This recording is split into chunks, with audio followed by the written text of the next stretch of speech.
আসসালামু আলাইকুম রহমতুল্লাহ। আসলে সম্মানিত ভিউয়ার্স, আসলে আরব আমিরাতে দুবাইয়ে ইতিমধ্যে আমরা দেখতে পাচ্ছি যে আল্লাহ তাআলার গজব নেমে আসছে। কেন আল্লাহ তাআলার গজব নেমে আসছে দেখেন, মহান আল্লাহ রাব্বুল আলামিন ওই আরবের মাটিকে অনেক নবী রাসূল পাঠিয়ে আরবের মাটি থেকে শিরিক, মূর্তি পূজা, বিভিন্ন ভক্তি উঠিয়ে দেওয়ার জন্য অসংখ্য নবী রাসূল পাঠিয়েছে। সেই স্থানে আজকে দেখেন আরবের বিলাসী শায়েকরা, দুঃখের সাথে বলতে হয়, বিলাসী শায়েকরা আজকে ওই আরব আমিরাতের মাটিতে তারা মন্দির বানিয়ে নরেন্দ্র মোদী সহ বিভিন্ন জায়গার পূজারীদেরকে নিয়ে মন্দির উদ্বোধন করতেছে। আসলে আল্লাহ তাআলার গজব তো নামবেই, অবশ্যই নামবে। লক্ষ্য করে দেখবেন, আসলে যেরকমভাবে দুবাই আজকে মন্দির উদ্বোধন করেছে, ঠিক আল্লাহর পক্ষ থেকেও কিন্তু গজব উদ্বোধন করা হয়ে গেছে।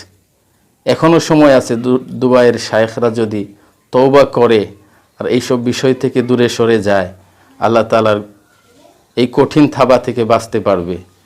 না হয় আল্লাহ রাব্বুল আলামিন, আমরা বলে থাকি, ছাড় দেয় কিন্তু ছেড়ে দেয় না। দুবাইয়ের শায়েখদেরকে বলছি, টাকার পিছনে পড়ে, বিলাসিতায় পড়ে আল্লাহকে ভুলে গেছেন, অচিরেই ধরা পড়তে যাচ্ছেন। ইনশাআল্লাহ অচিরেই ধরা পড়তে যাচ্ছেন। তো সম্মানিত ভিউয়ার্স, দেখেন আসলেই আমাদের আরবের শায়েখরা যাদেরকে আমরা ফলো করি তারা কি করতে যাচ্ছে, একটু ফলো করেন, একটু খেয়াল করে দেখেন।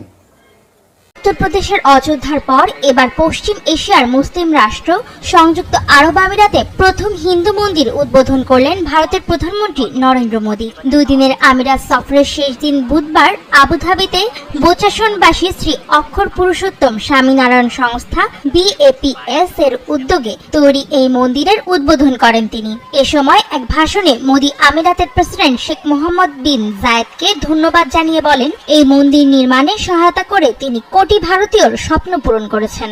अपने तीसरे टर्म में भारत को तीसरे नंबर की इकोनॉमी बनाने की गारंटी दी है। 2015 সালে মোদীর সংযুক্ত আরব আমিরাত সফরের পর দেশটির সরকার হিন্দু মন্দির করার জন্য আবুধাবিতে 20,000 বর্গমিটার জমি বরাদ্দ করে। এরপর BAPS মন্দির নির্মাণের কাজ শুরু করে, যা শেষ হয় গেল বছরের শেষের দিকে। মন্দির নির্মাণে খরচ হয়েছে প্রায় 700 কোটি রুপি। 40,000 ঘনমিটার মার্বেল এবং 1,80,000 ঘনমিটারের গোলাপি বেলে পাথর দিয়ে নির্মিত হয়েছে মন্দিরটি। অ্যান্টিঅক্সিডেন্ট ও ফ্লেভোনয়েড সমৃদ্ধ ফ্রেশ প্রিমিয়াম টি এক কাপে কাঁপিয়ে দিন। মন্দিরে 402টি স্তম্ভ নির্মাণের দায়িত্বে ছিলেন 2000-এরও বেশি ভারতীয় কারিগর। স্তম্ভে ব্যবহৃত সাদা মার্বেল আনা হয়েছে গ্রিসেন ম্যাসিডোনিয়া থেকে। মন্দিরের ভেতরে রয়েছে 2টি কমিউনিটি হল, যেখানে সব মিলিয়ে প্রায় 5,000 মানুষ একসঙ্গে বসতে পারবেন। কর্তৃপক্ষের দাবি, আবুধাবির মন্দিরটি এমন ভাবে নির্মাণ করা হয়েছে যেখানে রিক্টার স্কেলে 7 মাত্রার ভূমিকম্পেও কোনো ক্ষতি হবে না মন্দিরের। বুধবার উদ্বোধন হলেও মন্দিরটি জনসাধারণের জন্য খুলে দেওয়া হবে 18 ফেব্রুয়ারি। আমরা ছোট মানুষ আরবের শায়েখদেরকে আমরা ঘৃণার সাথে বলতে চাচ্ছি, খুব দ্রুত আপনারা তওবা করেন।